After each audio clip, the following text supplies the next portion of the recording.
week sitting block.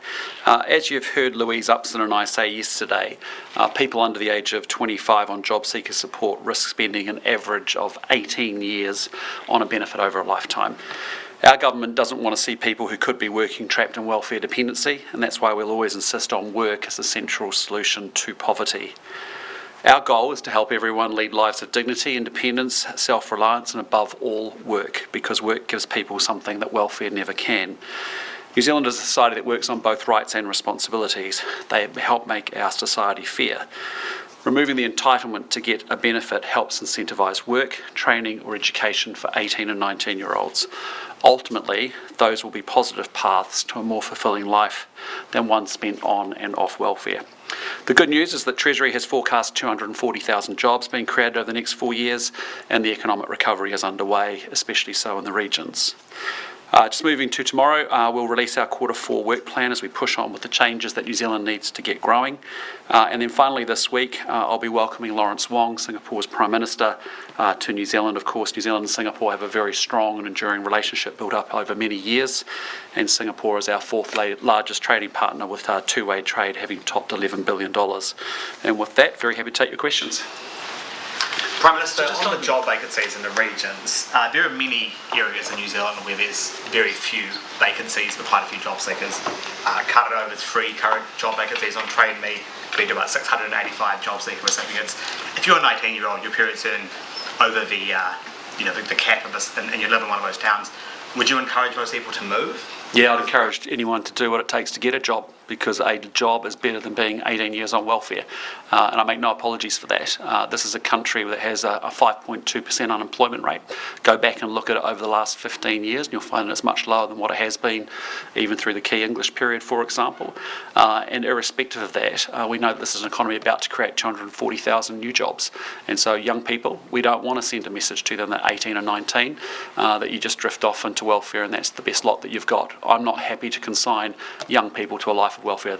We care about them, we want them to be successful, and as a result make no apologies for it. Obviously moving's pretty hard at that age without the connections to do so, right? Is it really so simple to just leave this town you've been at with your family? If you want a job, you go where the jobs are. Yep, absolutely.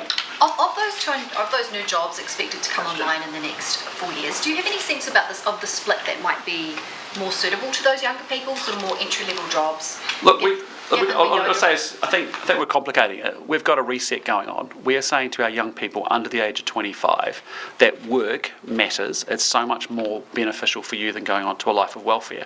And so by saying to parents of 18 to 19-year-olds, these are your kids, we expect you to actually have an expectation that you want them to do well. Therefore, get them connected to work, to training, or to education. And that's the message very strongly to our young people as well. There are a lot of high-paying jobs out there in the world that I want to bring to New Zealand. That requires our kids to go to school. More than half of them don't or didn't when we came to power. We're changing that. We expect them to participate in work, training or education. But given so there's about 10,000 fewer jobs this August compared to last year for that 15 to 19-year-old age bracket, so it's quite a lot of jobs. Do you sort of appreciate it will be really tough for these young people potentially to find work and find suitable work? Look, I've gone up and down the country. I just encourage you. I was in the South Island last week. I was in Christchurch. They had on Friday. They're having having a huge amount of growth happening there. I've been up in Dargaville. I've been up to Hawke's Bay. Go talk to folk in our horticultural industry. There are jobs across the country. What we're saying to young people is we either want you to get connected into that first job straight out of school, or otherwise go on and do the education and training you need. But just setting up an expectation that it's okay just to drift on to an unemployment benefit or to job seeker is not right. We're not doing the right thing by New Zealand for the long term, and we're not doing the right thing by those individuals either. Do you genuinely see those young people moving to Hawke's Bay, for example, to work in horticulture and staying there, given those jobs are often quite seasonal? And MSD did already try this when we tried to convince people to move to Hawke's Bay specifically for fruit picking. Do you really? I really think you should probably go out and actually talk to some of the kiwi fruit pack houses. Go up to Dargaville, where I was with the Cooma industry recently. 95% of those players there, they're desperate for young people to join their businesses. What it requires and that's why work is so valuable. You show up on time, you work hard, you're part of a team, you learn about building a work ethic, all of those good things that we know work is good for. But I'm sorry, we have to stop the expectation conversation that it's just okay at 18 to 19 to drift onto a benefit. I'm not giving up on kids or consigning them to say that's your lot in life. That's not right. It's just not right. Based on that rationale, though, the government defunded or limited funding for Māori trades trainee by $20 million.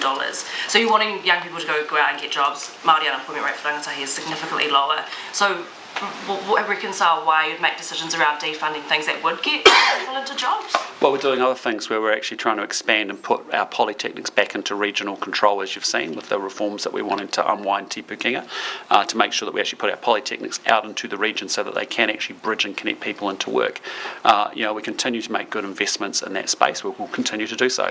You're seeing us go really strongly at making sure we can teach our kids, between primary and intermediate, the basics of numeracy and literacy, and do the basics incredibly well.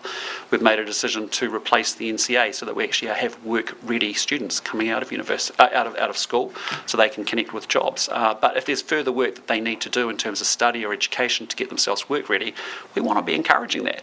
In 20 years' time, we want to be having a very different conversation in this country about people realising their potential and being able to access high-paying jobs because they are prepared and they are skilled and they're trained and ready to go. Was it appropriate for the Reserve Bank to pay Adrian Orr more than $400,000 as kind of an exit package? Well, look, that's an employment matter for the bank to talk through. Its question should be directed to them. They, as the board of the bank, hold the employment contract with the CEO or the governor in this case. We need to respect employment law, but that's a matter for the bank. What do you think taxpayers will think about $400,000 going to someone who under a restraint of trade package? Well, again, I'm just saying to you, there's an employment contract between the governor and the bank board. They are the people that need to answer that, and you should direct your questions to them. Prime Minister, what do you think about it?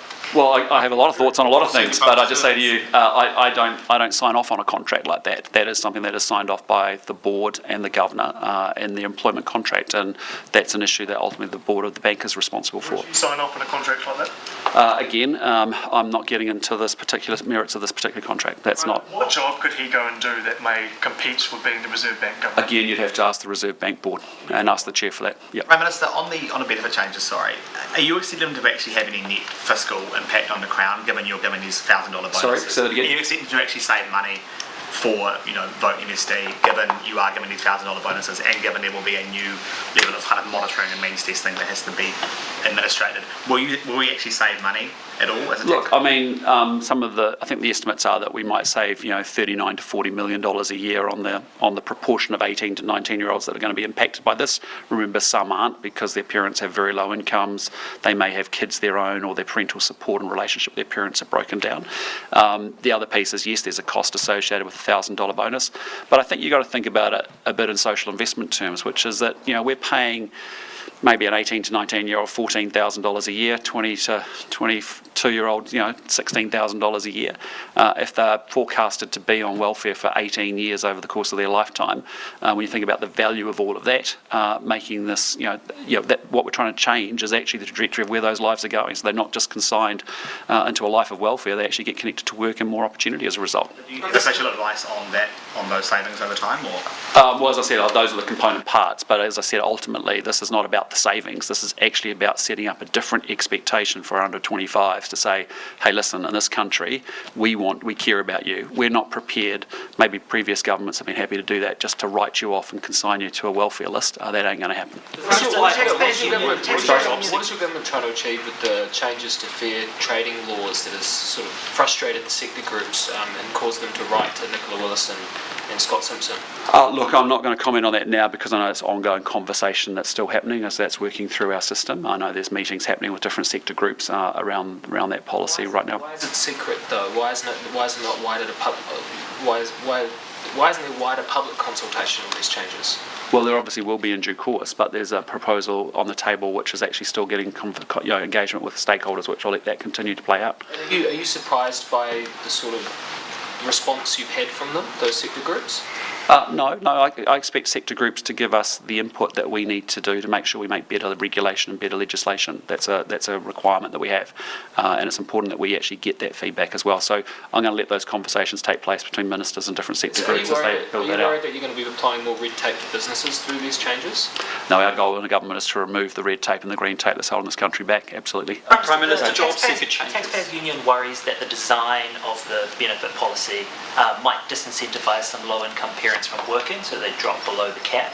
Have you received any advice on that, and are you worried that some parents that are only just above the cap will quit their jobs so that their kids get the benefit? I would hope that's not the case. I think we've got to call them to responsibility. They want their kids to do well. They want their kids to do better than they did, and that's what our expectation would be. I don't think that would be, the right behaviour, and I don't think that will happen, frankly. Treasury did warn of some, they said, perverse incentives in its design.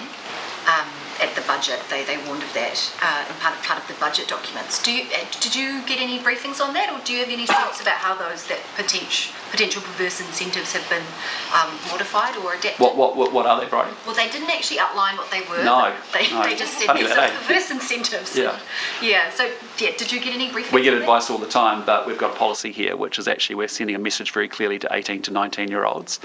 You need to be connected to work, employment or training. Simple as that. We care about you, we love you, but we don't want you being consigned to a life on welfare. That doesn't work anymore in New Zealand. So we means test for the student allowance is part of it, sort of bringing it in line with that, like under 25s get means tested. Well, what we've done here is we've said we've picked a number of $65,000, which is actually the income cut out, I think, on the living support payment. So obviously very low income families are excluded. We've also said, look, if there is a parental breakdown, there'll be what's called a parental support gap assessment and test. If that relationship is broken down between that young person and their parents and is verified as such, then that obviously exempts them. And obviously if they have their own children, they're exempted as well. So, not every 18 to 9-year-old is going to be captured by that, but we have to start to change the culture and the message very clearly, which is that we care about you. And it's not good enough just to consign a whole bunch of people onto a welfare for 18 years, which is the forecast that you've seen. So let's do something different about it. Let's actually call parents to account to say you do everything you can to get your young person connected to work, employment or training. Young people yourself take personal responsibility to think about where your trajectory of your life you want it to go, and we as a government are playing our part in that process as well. So I appreciate there'll be lots of different views about it. I get it. We've taken advice from lots of different people on it, but at the end of the day, we want our under 25s to understand that this is what we want for them, is work. Mr. Prime Minister, there's about 15,000 18, 19-year-olds on job seeker. Correct. Do you have any sense or an estimate of how many of those are living with their parents? Not off the top of my head here today, but there's about 15,000, you're right, that are 18 to 19-year-olds. I think there's about 9,000 each year that come into the system potentially. There's about 4,300 that we estimate will be impacted by this, about 4,700 that wouldn't be impacted based off parental income, based off, they have kids of their own, etc. Right. So you reckon it's sort of between 4,000 to 5,000 this might kind of... About 4,300. Is it sort of seems in some way a bit of a... Because the cap's quite low, it seems almost a bit of a sad irony that a lot of people who will be eligible for this will already be in benefit-dependent households. Yeah, well, what we're saying is that's why we've set the cut-off at 65,000 to say, look, the reality is if you're coming from very low-income families, that's why we've had to put that limit in place, which I think is appropriate. But, it's actually, people would argue it's quite a low limit too, and as a result, the message very clearly is to all parents is play your part and get your young person out connected to work or training or education. We're playing our part by saying, look, that's just not a natural pathway that you just get to drift on into welfare. We leave you there for 18 years, not going to happen. We want to do everything we can to support you into good jobs and into a future. How was that number reached? What's that? The 64,000? 65,000. It's the cut-off limit for the living support payment. Essentially, that's where the income cut-off point is on living support payment from memory. Yep. Why go with that figure? Well, we chose, that's the number that we chose. We just said, look, for very low income families below that sort of level of income, that's really challenging. We acknowledge that. But equally, we're saying going forward, we expect as many parents as possible to play their role in getting their young person connected to work. The Greens have had a crack at you today. The Greens have had a crack at you today, Prime Minister. That's unusual. Yeah. So government policies are basically deliberately driving up the level of homelessness in New Zealand around trying to access emergency housing and stuff like that. What would be your response? Look, I think the Labour Labour Greens legacy of that last government was abject failure on housing. You had perverse situations where you saw house prices go up 30% in a year. You saw rents go up $180 per week. You had a fourfold increase in people on the State House wait list. And you actually had a perverse situation where $1 billion was being spent, 37%, 32% I think rise in homelessness, and people in motel and emergency accommodation. This is a government that has actually stabilised house price growth, actually lowered rents paid out, taken 6,000 people off the State House wait list, and moved 2,200 kids out of dark, damp motel rooms into proper houses. And you've also seen us make an effort in recent times to say, with Tama Potaka's work and Chris Bishop's work, to say what more can we do on homelessness. Do you accept that homelessness is rising at the moment? Well, I expect I've heard the anecdotals. We don't have good data on it. It's not something that we have, regular good or quality data around the reporting of it. But, that's why Chris Bishop and Tama Potaka have met with, different sector leaders to sort of say what more can we be doing. And, recently they've announced, 5 things that they're doing. Would you consider tapering off the support? Sorry, hang on, just... Would you consider tapering off the support that's offered under the job seeker after that $65,000 limit instead of having... No, we just think that's a fair limit. That actually, we acknowledge there are very low income families and coming from very challenging situations. People would argue it's a pretty low number as it currently stands. And I think, we're saying, look, for young people who come from very low income families, for young people who actually may have a breakdown with the relationship with their parent, and for young people who actually may have their own kids, they're going to be exempted from this. Prime Minister, can I ask, do you believe that Dame Nolene Todor should be reinstated as Silver Fern's head coach?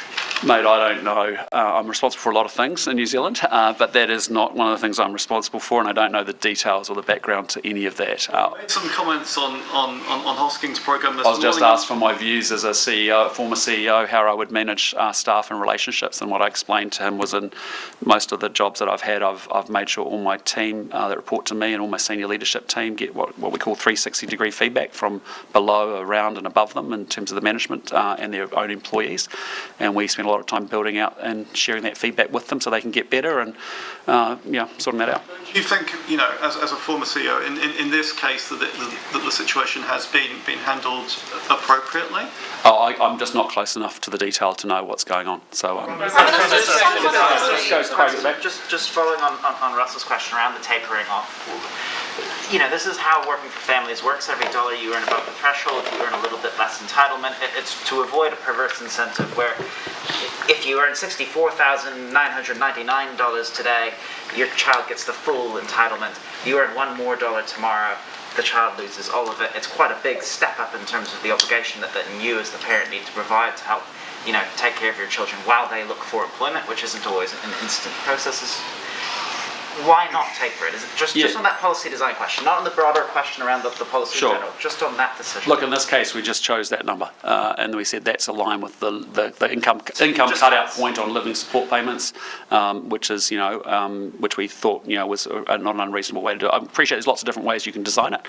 We want it to be simple, we want it to be clear, and I want actually all parents to be focused on their kids getting into work.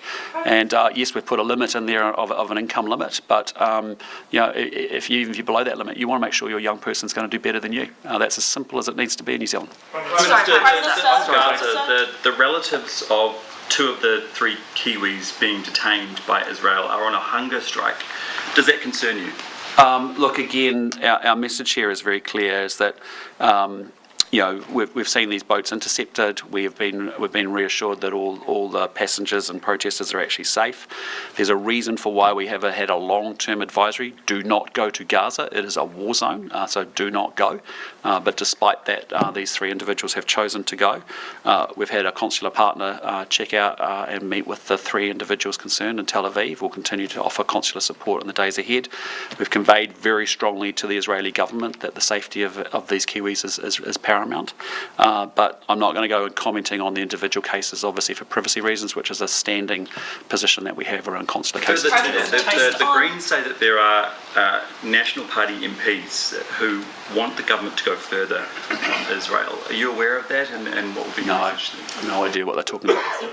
Just on 111 noise, do you think $6 million is enough, considering the impact the sinking has had on local communities and the environment? Look, what we did simply there, it wasn't a negotiation.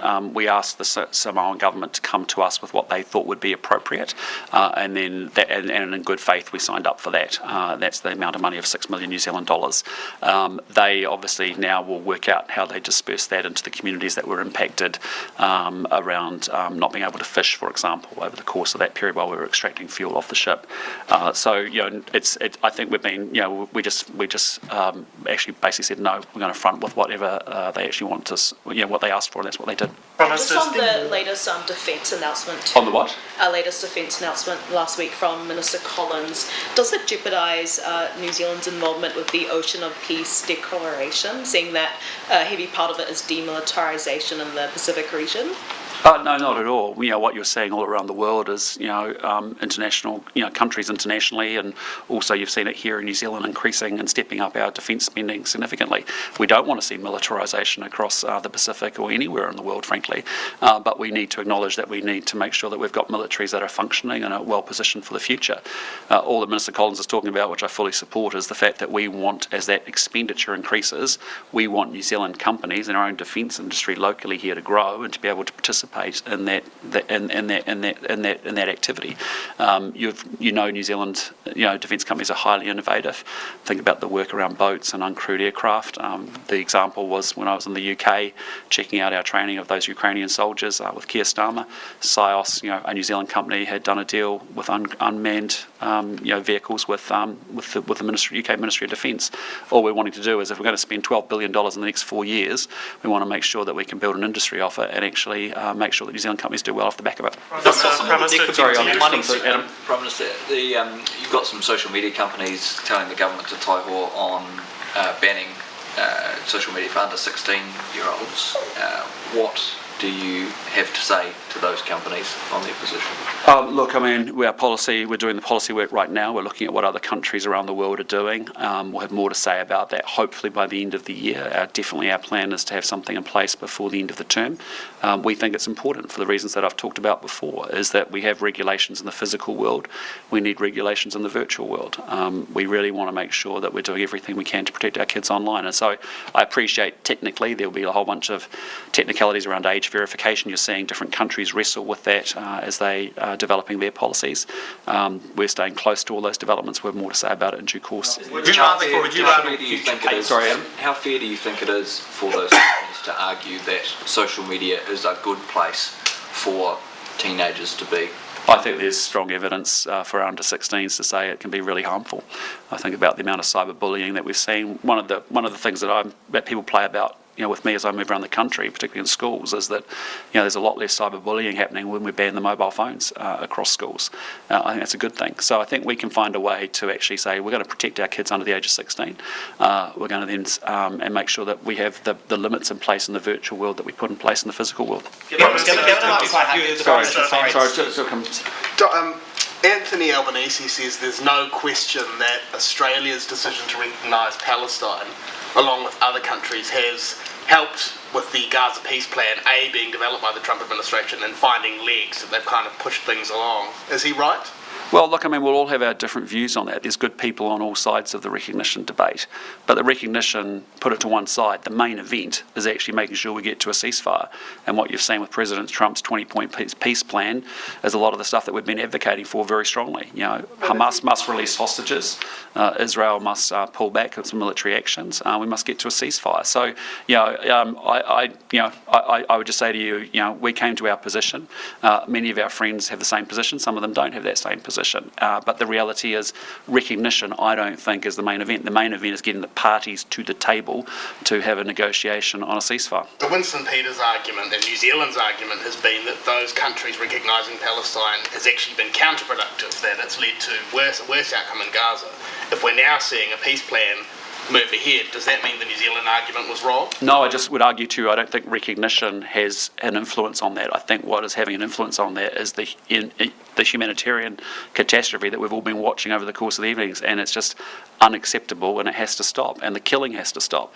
And so, you've seen the regional players come together with the US, with President Trump, proposing a peace plan. Let's hope it sticks. I mean, it needs to stick. The killing has to stop. But I'll just say to you, I personally think recognition is a side event. The main event is actually getting to a ceasefire, and actually it required President Trump to actually make that move, to actually put that plan out there that looks like it's going to be accepted. At this point, there's a long way to go. Obviously, we hope that all the parties take that opportunity up that he's created. So I think Anthony Albanese is wrong then to draw a connection between the decisions around recognition and the peace process. My personal view is that the recognition, you can form your own view on recognition, but what we have been advocating for, and we work with our like-minded countries who have recognised and haven't recognised, as you've seen us continue to call out actual, grossly disproportionate actions from Israel, Hamas, a terrorist organisation, not being prepared to release hostages, and you've seen President Trump come forward with a 20-point peace plan that has seemed to have got those parties to a table. Now let's make sure that they follow through and actually we get hostages released and we see military hostilities cease. Prime Minister, do you have concerns that ministries or government agencies may reduce their services, their frontline services, in order to pay for your increase to Crown board fees? No. How confident can you be in saying that? Have you heard from these entities that they're able to afford these increases? Government agencies spend billions of dollars or hundreds of millions of dollars. What we're talking about for Crown agencies to get good calibre directors in place. So let's be clear, we're not remunerating them on a market base at all. We're just making sure the relativity is slightly better than what it has historically been or has become in recent years. A good director and a good board can save the New Zealand taxpayer and the New Zealand government hundreds of millions of dollars by making good decisions. And so by actually us just making sure we can set those rates in a way that is more, makes it less of an issue where we can actually attract good talent into those jobs, which is needed. We acknowledge fully it's nowhere near the market rates that you get in the private sector, but we're just trying to make sure that it's in a format that actually makes it attractive to take on those jobs. If the agencies didn't have enough money, would you encourage them to spend it on frontline services rather than increasing board fees? I can say that we want our agencies every single day tilling their budgets in its totality, because not every dollar is perfectly deployed, and so we expect them to get more value for money out of the same amount of money each and every year. A good example is this.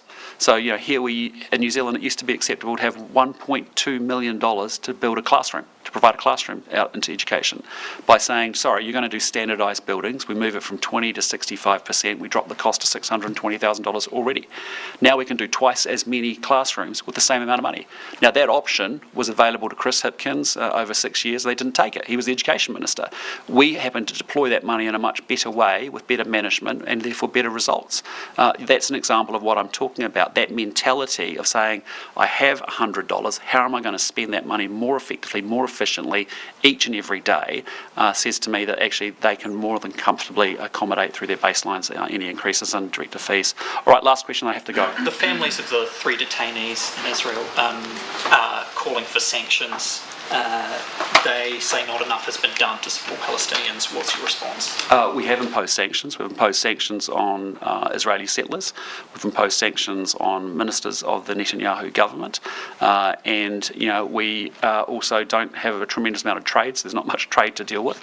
And importantly, we've had export controls in place since 2003. So, we have imposed sanctions. We have called out Israel's grossly disproportionate response, but we've also called out Hamas as a terrorist organisation that massacred 1,200 innocent people almost 2 years ago, took 251 people hostages and refuses to release the ones that they still hold on to 2 years down the road. Utterly unacceptable too. Why won't you criticise Israel for intercepting, allegedly, people, Kiwis in international waters? They don't have... Well, it's not for me to determine that, but we also there's arguments on both sides of that. You're going into a war zone. You want to keep people safe. There's 40 boats and 500 people. You could argue you're trying to keep people safe. Equally, we made it crystal clear to New Zealanders over the last few years: do not go to Gaza. It's a war zone. It's not about you. We're there to try and make sure that we actually get to a peace, we get to a ceasefire, that the humanitarian catastrophe and the killing stops, and that's what we're focused on as a government, and that's where we should be focused on. So, again, there's arguments on both sides of that one. All right, thanks, team. See ya.